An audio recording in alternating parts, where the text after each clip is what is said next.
पेट सफा आयुर्वेदिक चूरन, पेट सफा तो हर रोग दफा। चारधाम यात्रा पर जाने वाले श्रद्धालुओं को सीएम धामी ने दी बधाई। सुरक्षित और सुगम यात्रा का दिलाया भरोसा। कहा, इस बार रिकॉर्ड तोड़ेगी चारधाम यात्रा।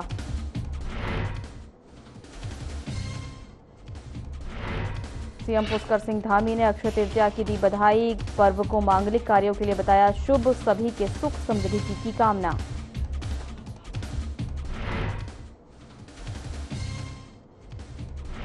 चारधाम यात्रा 2026 को होगी प्लास्टिक फ्री। ड्रोन से होगी कूड़ा और वेस्ट की निगरानी। स्वच्छ यात्रा के लिए सख्त नियम लागू।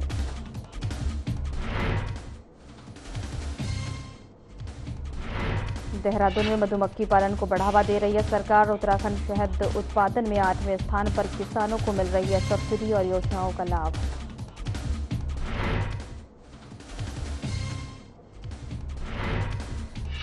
मसूरी में ट्रैफिक नियमों के लिए सख्त फैसले। माल रोड पर शाम 5 बजे वाहन प्रतिबंध। वन वे और नई पार्किंग व्यवस्था होगी लागू। नमस्कार, मैं हूं आपके साथ सोनम रवि। की शुरुआत करते हैं। देहरादून से बड़ी खबर सामने आ रही है, जहां मुख्यमंत्री पुष्कर सिंह धामी ने चारधाम यात्रा पर जाने वाले श्रद्धालुओं को शुभकामनाएं दी। उन्होंने सभी यात्रियों को मंगलमय यात्रा की कामना करते हुए सरकार का लक्ष्य हर श्रद्धालु को सुरक्षित और सुगम दर्शन कराना।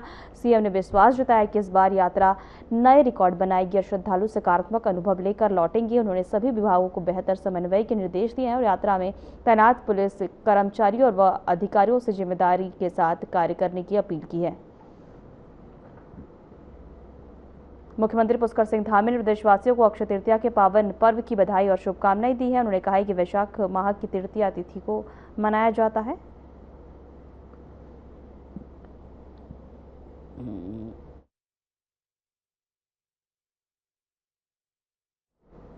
देहरादून से बड़ी खबर सामने आ रही है, जहां मुख्यमंत्री पुष्कर सिंह धामी ने चारधाम यात्रा 2026 को पूरी तरह प्लास्टिक मुक्त बनाने का बड़ा फैसला लिया है।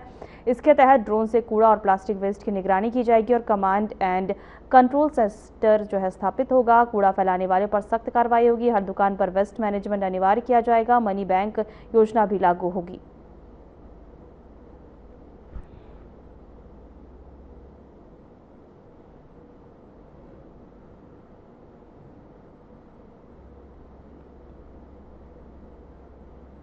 देहरादून में विधानसभा अध्यक्ष रितु खंडूरी भूषण ने नारी शक्ति वंदन अधिनियम की प्रक्रिया बाधित होने पर दुख जताया। उन्होंने इसे देश की महिला और लोकतंत्र के लिए काला दिवस बताया।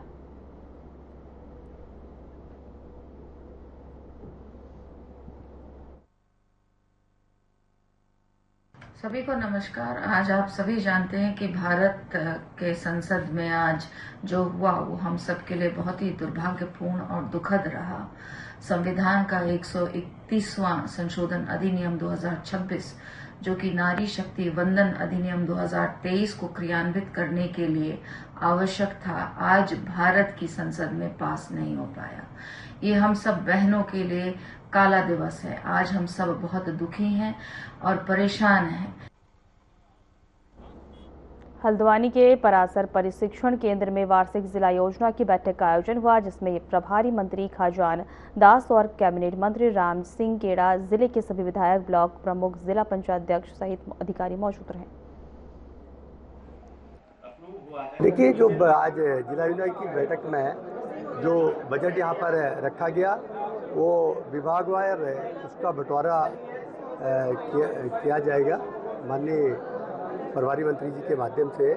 निश्चित रूप से इस बार माननीय मुख्यमंत्री जी के आशीर्वाद से हमारी सरकार के द्वारा जिला योजना का जो बजट है उसको बढ़ाया हुआ है और भविष्य में भी हम और प्रयास करेंगे कि जिला योजना। सबसे पहले तो मैं नैनीताल जिले को बहुत बहुत बधाई देना चाहूँगा कि पिछली जो जिला योजना थी उन्होंने कोई भी इस तरह से जो है कहीं पे भी किसी भी विभाग ने उसको पीछे नहीं रखा, बकाया नहीं रखी और सबको पूरा किया, समय के अनुसार उसको पूरा किया। और आगे आज जो 70 करोड़ 18 लाख का जो बजट निर्धारित किया गया।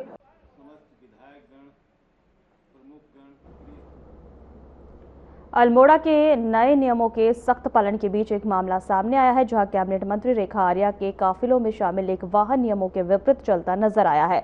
जानकारी के मुताबिक टैक्सी नंबर वाली गाड़ी पर पीली पट्टी के बजाय सफेद पट्टी की नंबर प्लेट लगी थी और वाहन पर उत्तराखंड सरकार भी लिखा था।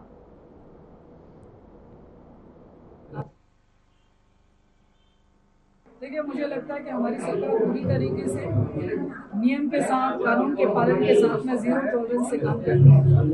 यदि किसी के द्वारा भी नियम का कार्य किया जाता है तो निश्चित रूप से शिकायत प्राप्त होने के उपरांत उस पर कार्रवाई करना ये सरकार सुनिश्चित करती है। तो इसलिए कानून विरुद्ध कोई भी कार्य जो है सरकार उसको जिस किसी धारा में भी उसमें। देहरादून में केदारनाथ मंदिर समिति के कर्मचारियों के नियमितीकरण को लेकर कांग्रेस द्वारा उठाए गए सवालों पर कैबिनेट मंत्री भरत सिंह चौधरी ने प्रतिक्रिया दी है। उन्होंने कहा कि सरकार इस विषय पर पूरी गंभीरता और संवेदनशीलता के साथ कार्य कर रही है। कांग्रेस को मैं बधाई देना चाहूँगा कि बहुत देर में ही सही उनको किसी जन मुद्दे की याद आई, लेकिन मुझे नहीं लगता है कि उनको ये सब करने की आवश्यकता होगी। माननीय मुख्यमंत्री जी ने हर विषय का संज्ञान लिया है और मैंने आपसे कहा कि पूरी संवेदनशीलता के साथ वो इस पर अभी आपने देखा होगा कि BKTC में हमने जो है एक IAS को जो है वहाँ का CEO बनाया। देहरादून में कैबिनेट मंत्री गणेश जोशी ने समीक्षा बैठक के बाद कहा कि उत्तराखंड सरकार मधुमक्खी पालन को बढ़ावा देने के लिए लगातार काम कर रही है। उन्होंने बताया कि राज्य में करीब 3,320 टन शहद उत्पादन हो रहा है, जिससे उत्तराखंड देश में 8वें स्थान पर है। वह सरकार किसानों को मधुमक्खी बॉक्स खरीदने पर सब्सिडी दे रही है।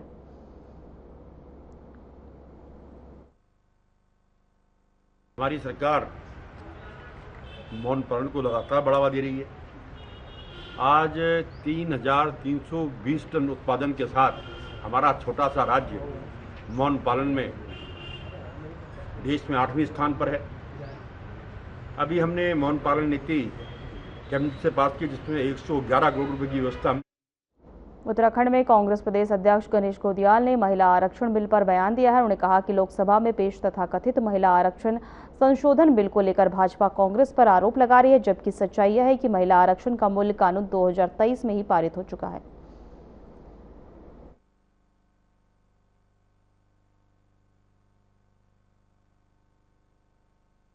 साथियों नमस्कार। कल लोकसभा में भारतीय जनता पार्टी के द्वारा सरकार के द्वारा जो बिल पेश किया गया, अब भारतीय जनता पार्टी उस बिल को गिरने के दोष कांग्रेस और सहयोगी दलों पर मढ़ रही है। सबसे पहले ये जानने की आवश्यकता है कि ये बिल है क्या। ये बिल वास्तविक रूप में महिला आरक्षण का बिल नहीं है। महिला आरक्षण का जो बिल था वो 2023 में पास हो चुका और प्रधानमंत्री जी उसको 2024 के चुनाव में कैश भी कर चुके हैं। लेकिन अब चूंकि बंगाल में अभी वोट। देहरादून में महिला आरक्षण से जुड़े नारी शक्ति वंदन अधिनियम विधेयक के लोकसभा में पारित न होने के बाद सियासत तेज हो गई है। बीजेपी प्रदेश प्रवक्ता हनी पाठक ने विपक्ष पर तीखा हमला बोलते हुए कहा है कि विधेयक के विरोध से उनकी नकारात्मक सोच सामने आई है। नमस्कार जोपेंद्र भैया। अभी तो वही है, कहाँ शुरू हुआ है। देखिए, नारी शक्ति वंदन अधिनियम पे राजनीति करना विपक्ष की ये दर्शाता है कि महिलाओं के सम्मान के साथ खिलवाड़ किस तरीके से विपक्ष करता है। अगर देखा जाए तो हमें भूलना नहीं चाहिए कि यूपी चुनाव के विधानसभा चुनाव के दौरान इन्हीं की पार्टी की प्रियंका वाड्रा ने सरेआम खुले मंच से कहा था कि लड़की हूं, लड़ सकती हूं, लेकिन वो सिर्फ एक जुमलेबाजी के अलावा कुछ नहीं रह गया। क्योंकि जब नारी शक्ति वंदन अधिनियम बिल को पारित करना था तो विपक्ष का दोहरा चरित्र, दोगला चरित्र जिस प्रकार से सामने आया है, वो अपने आप में यह दर्शाता है कि महिलाओं के सम्मान के साथ ये यदा कदा हर समय खिलवाड़ करते हैं और महिलाओं की बातें करने के लिए इन लोगों को सिर्फ एक दिखावा रह जाता है। अभी तो वही है, कहाँ शुरू हुआ है।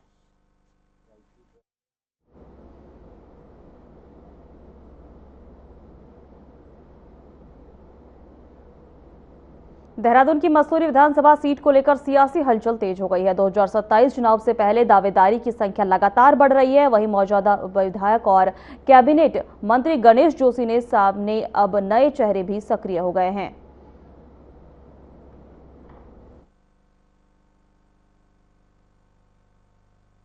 जब चुनाव आते हैं तो सभी की इच्छा बलवती होती है कि हम विधायक बन जाएं। सभी विधायक बनना चाहते हैं, सभी चुनाव लड़ना चाहते हैं, किंतु पार्टी से बड़ा कुछ भी नहीं है। पार्टी की चयन समिति का निर्णय होता है और क्षेत्र का जो सर्वे है वो सर्वे भी बहुत महत्वपूर्ण होता है। संसद में महिला आरक्षण को लेकर सियासी हलचल तेज हो गई है। इसी के बीच योग गुरु बाबा रामदेव ने बड़ा बयान दिया। उन्होंने महिला आरक्षण को लेकर चिंता जताते हुए दुर्भाग्यपूर्ण बताया है।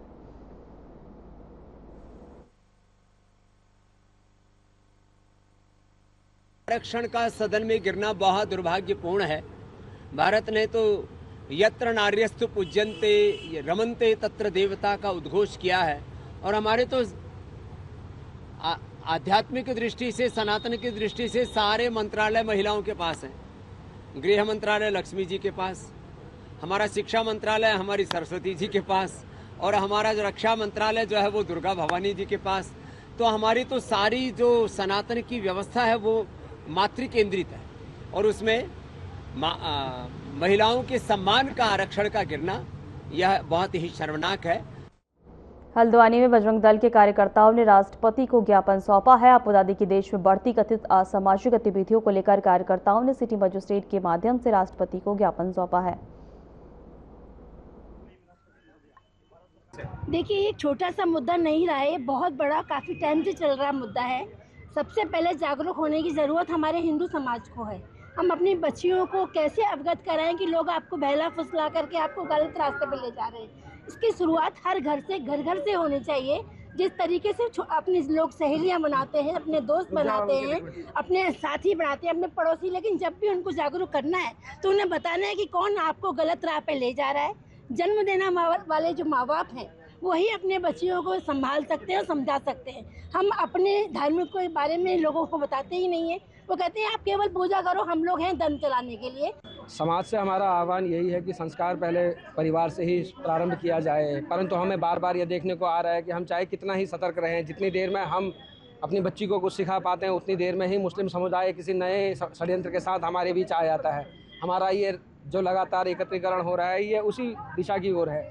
हम इतना ही कहना चाहेंगे कि महिलाओं के बीच में इस प्रकार के जो चारधाम यात्रा की शुरुआत गंगोत्री और यमुनोत्री धाम के कपाट खुलने के साथ हो गई है। प्रशासन ने यात्रा को सुरक्षित और सुगम बनाने के लिए सभी तैयारियां पूरी कर ली है। 22 अप्रैल को केदारनाथ और 23 अप्रैल को बद्रीनाथ के कपाट खुल जाएंगे और उत्तराखंड में प्रवेश द्वार नारसन बॉर्डर पर तीर्थयात्रियों के स्वागत के लिए विशेष इंतजाम किए गए हैं। सभी वाहनों को ग्रीन कार्ड अनिवार्य किया गया है। स्वागत करते हुए मैं सभी से अपील करूंगा कि चारधाम यात्रा को सुगम और सफल बनाने के लिए जिला प्रशासन, राज्य सरकार के निर्देशन में लगातार कार्य कर रही है और साथ ही स्पेशली स्वच्छता को लेकर एक अपील करना चाहूँगा कि हमारे चारधाम और हमारे जो उत्तराखंड राज्य है उसमें स्वच्छता को लेकर एक मुहिम चल रही है, जिसमें कि माननीय प्रधानमंत्री जी ने भी आह्वान किया है कि हमारे चारधाम में 19 तारीख को श्री गंगोत्री धाम, श्री यमुनोत्री धाम कपाट खुल रहे हैं और उसका पंजीकरण आज से शुरू हो गया है और हमारे शुक्ल ग्राउंड में पंजीकरण सेंटर्स भी बने हैं इसके। और यहाँ पे नारसन में यहाँ पे जो आरटीओ डिपार्टमेंट द्वारा यहाँ पे ग्रीन कार्ड जारी किए जाएंगे जो व्यावसायिक कमर्शियल व्हीकल्स हैं। पुलिस बंदोबस्त हर जगह करा गया है, फायर बंदोबस्त किया गया है। देहरादून से बड़ी खबर है, जहां चारधाम यात्रा से पहले मौसम को लेकर अलर्ट जारी किया गया है। आपदा प्रबंधन विभाग ने यात्रा को देखते हुए सभी तैयारियां पूरी कर ली है। सचिव विनोद कुमार सुमन ने बताया कि अगले 3 से 4 दिनों में प्रदेश के कई हिस्सों में हल्की बारिश और 4000 मीटर से अधिक ऊंचाई वाले इलाकों में बर्फबारी की संभावना है। देखिए, जो चारधाम यात्रा शुरू हो रही है और उसके लिए जो संबंधित विभाग हैं सब अपनी तैयारी कर रहे हैं। आपदा प्रबंधन विभाग भी उनमें से एक है। आपदा प्रबंधन विभाग द्वारा अपनी तैयारी पूरी कर ली गई है। जो अलर्ट जारी किया गया है अभी अगले 3-4 दिनों के। मसूरी में बढ़ती ट्रैफिक समस्याओं को देखते हुए नगर पालिका ने सख्त फैसले लिए हैं। पालिका अध्यक्ष मीरा सकलानी की अध्यक्षता में हुई बैठक में शहर के प्रमुख मार्गों पर चरणबद्ध तरीके से वन वे करने का प्रस्ताव रखा गया। प्लान बनाया गया था वो यहाँ पे हमारा होटल एसोसिएशन है, हमारा व्यापार मंडल है, हमारा जो टैक्सी यूनियन है, पुलिस प्रशासन है, प्लस जो हमारे सप्लायर्स हैं, सबके सामने वो ट्रैफिक प्लान रखा गया है। और उसमें कुछ लोगों के सुझाव भी आए हैं कि कैसे हम इसको और बेहतर तरीके से इसको इम्प्लीमेंट कर सकते हैं। तो वो सुझाव आज लिए गए हैं और हम एक हफ्ते के अंदर अंदर उसको पूरा विस्तृत रूप से, क्योंकि जो सुझाव आए हैं उसको भी ऐड हम उसमें करेंगे और कोशिश रहेगी कि जो ट्रैफिक प्लान पालिका के द्वारा बनाया गया है हम उतना। जसपुर में वीरांगना रानी लक्ष्मीबाई की मूर्ति स्थापना को लेकर विवाद गहराया। पूर्व विधायक के बिना अनुमति मूर्ति लगाने के बयान पर महिलाओं ने विरोध जताया। उनका कहना है कि खंड विकास कार्यालय से पहले ही अनुमति मिल चुकी है।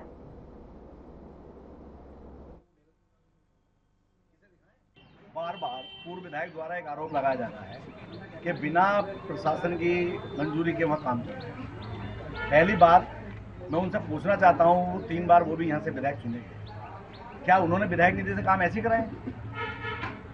लेकिन आज तो ऑनलाइन व्यवस्था है। ऑनलाइन स्वीकृति होने के बाद, सीडीओ से स्वीकृत होने के बाद जो कार्यदायी संस्था होती है उसका जो है वर्क ऑर्डर देती है, और जो वर्क ऑर्डर ये है 15/10/25। आज का जो जैसे आप पिछले दो दिन से देख रहे हैं, जसपुर क्षेत्र में एक घमासान मचा हुआ है, वो भी सिर्फ एक हमारी वीरांगना महारानी लक्ष्मीबाई की मूर्ति स्थापना को लेकर। अब ये बताइए, जब पिछले कुछ मैदान में इसलिए उतरना पड़ा, एक हमारी वीरांगना है महारानी लक्ष्मीबाई, सभी जानते हैं, उन्होंने अपने देश के लिए, अपने राज्य के लिए वो अपनी जान की परवाह ना करते हुए अपने बच्चे को पीठ में बांधकर और अंग्रेजों से मुखा ले रही है। आज उसी महिमा की प्रतिमा हम लगाना चाहते हैं और 2 साल से हम कुछ जगह ठाकुर मंदिर के सामने वहाँ पर जयंती भी मना रहे हैं। कीर्तिनगर में लंबे समय से सड़क निर्माण की मांग को लेकर ग्रामीणों का आक्रोश फूट पड़ा, जहां लोक निर्माण विभाग कार्यालय में तालाबंदी कर विरोध प्रदर्शन किया गया। ग्रामीणों का कहना है कि सड़क न होने से उन्हें कई किलोमीटर पैदल चलना पड़ता है, जिससे बुजुर्गों और मरीजों को भारी दिक्कतों का सामना करना पड़ता है। आज हम अपने बड़ियारगढ़ क्षेत्र की सभी सड़कों के विषय में यहाँ पे हम एक धरना प्रदर्शन कर रहे हैं, जिसमें हमने पहले तो लोक निर्माण विभाग पे हमने तालाबंदी की और उसके बाद हमने एसडीएम के यहाँ पे धरना प्रदर्शन करने का हमारा आज का जो उद्देश्य था। और ये सबसे पहले तो मैं ये बताना चाहता हूँ, ये तालाबंदी करके हम आ रहे हैं लोक निर्माण विभाग पे। हमने पूर्व निर्धारित जो कार्यक्रम था, हमने उप जिलाधिकारी जी के माध्यम से 9 तारीख को ये कहा था कि भाई हम जो है हर हाल में तालाबंदी करेंगे। और आज मैं ग्राम प्रधान रीना देवी ग्राम सभा नौड़ा धलौने से हूँ। हमें विगत कई वर्षों से रोड के लिए आश्वासन दिया जा रहा है कि हमारे टेंडर पड़ने वाले हैं, सर्वे पे सर्वे हो चुकी है, कई आश्वासन दिए जा रहे थे। तो उस पे जब कई साल दर साल मतलब हमारी सुनवाई को, हमारी समस्या को अमल में नहीं लाया जा रहा है, तो इसलिए हमने अभी 9 तारीख पे वो देखिए, भारतीय संविधान के अंतर्गत ये है कि भाई सबको अपनी बात कहने का एक अधिकार है, वो अपनी बातें रख सकते हैं। लेकिन जिस प्रकार से लॉ एंड ऑर्डर को अपने हाथ में लिया गया है, कार्यालय में तालाबंदी कर दी गई है, तो ये एक अच्छी परिपाटी नहीं है और आने वाले समय में इसके भाई कई दुष्परिणाम सामने आ सकते हैं। ठीक है, सड़क नहीं बनी, उसका भी अपना एक तकनीकी कारण है, उसमें किसी का अभी देखा होगा आपने, काफी ग्रामीण जो हैं जैसे चुन्नी खाल, तेगड़, नोला, धोरियाना, इन गांवों से लोग आए हैं और इनकी जो मोटर मार्गों को लेके एक डिमांड है, उसमें संबंधित विभाग को यानी कि पीडब्ल्यूडी को भी मौके पे बुलाया गया है और इनकी बात का सॉल्यूशन निकाला गया है। और इसमें 3 माह का टाइम जो है विभाग के द्वारा दिया गया है। 3 माह में इनके ऊपर चुन्नी धोरंगे जो एक रोड है वो कई सालों से लंबित पड़ी हुई है और कई बार वहाँ पे विधायक ने, मुख्यमंत्री ने घोषणा कर दी है कि हम इस रोड को बना देंगे। लेकिन अब जब विभाग का कहना है कि वहाँ पे कुछ पेड़ आ रहे हैं, पेड़ काटने की वजह से जो है हम रोड को नहीं बना पा रहे हैं, पेड़ काटने की परमिशन नहीं मिल रही है। तो इसी के प्रयाग क्षेत्र में रोड, पेयजल और गैस सिलेंडर, कई प्रकार की समस्याएं यहाँ पे हैं।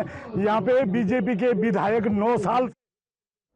गदरपुर के गुलर भोज क्षेत्र में जिला प्रशासन ने अवैध अतिक्रमण के खिलाफ बड़ी कार्रवाई की है। कार्रवाई के तहत सिंचाई विभाग की जमीन पर बिना 3 धार्मिक संरचनाओं को ध्वस्त किया गया है।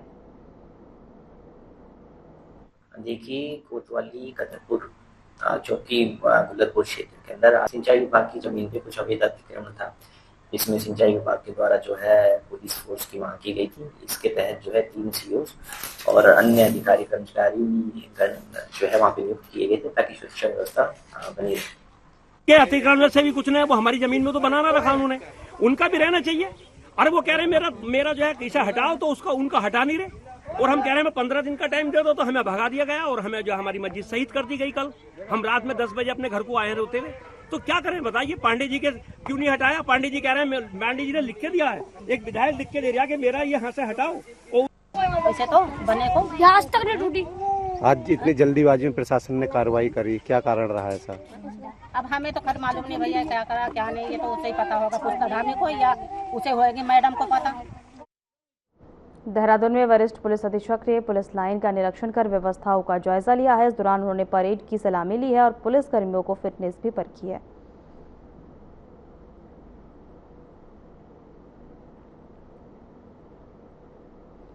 मुनिकीरेती ढालवाला क्षेत्र के कॉलेज में आयोजित ब्रीफिंग कार्यक्रम में टिहरी की एसएसपी श्वेता चौबे ने आगामी चारधाम यात्रा की तैयारियों की फीडबैक लिया है। उन्होंने यात्रा ड्यूटी में तैनात पुलिस अधिकारियों और कर्मचारियों को निर्देश दिए हैं। लिहाज से हमने पूरे जनपद को जो है सुपर जोन्स, 3 सुपर जोन्स में और 11 जोन्स में डिवाइड किया है। लगभग 30 सेक्टर्स हैं जिसमें हमारे पुलिस बल की तैनाती की गई है। हमारे पर्यटन पुलिस केंद्र हमने स्थापित कर दिए हैं। हमारी सीजनल चौकी जो 4 खुलती है वो खोली जा चुकी है। हल्द्वानी में नशे के खिलाफ पुलिस का अभियान तेज हो गया है। ऑपरेशन प्रहार के तहत काठगोदाम पुलिस ने गौला पुल के पास चेकिंग के दौरान एक तस्कर को गिरफ्तार किया।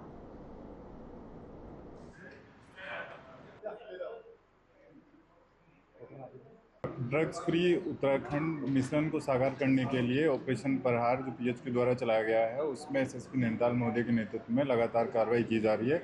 इसमें भी कल हमें एक अच्छी सफलता मिली है, जिसमें हमारी एसओजी की टीम और काठगोदाम थाना की टीम ने एक व्यक्ति के पास से ये 54.8 ग्राम अवैध स्मैक को बरामद किया है, जिसमें उसकी कल गिरफ्तारी कर ली गई थी और आज माननीय न्यायालय में प्रस्तुत किया जा रहा है उसको। और इसके द्वारा पूछताछ में बताया गया कि ये बरेली से इसको लेके आ रहा था और ये रहने वाला भी यहाँ बनबुलपुरा क्षेत्र का है।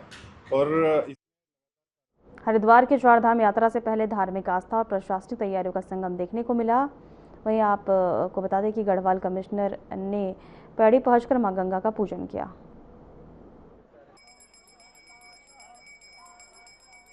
देखिए, हमारी चारधाम की यात्रा इस प्रदेश की नहीं पूरे देश की बड़ी महत्वपूर्ण यात्रा है और कल से हमारे गंगोत्री यमुनोत्री धाम के कपाट खुल रहे हैं। 22 को बाबा केदार के और 23 को बद्रीनाथ जी के और हेमकुंड साहब के मई मंथ में। तो हम लोग माँ गंगा को, जो हम सब की संरक्षक है, आज हमने और आईजी साहब ने और पूरे जिला प्रशासन के लोगों ने।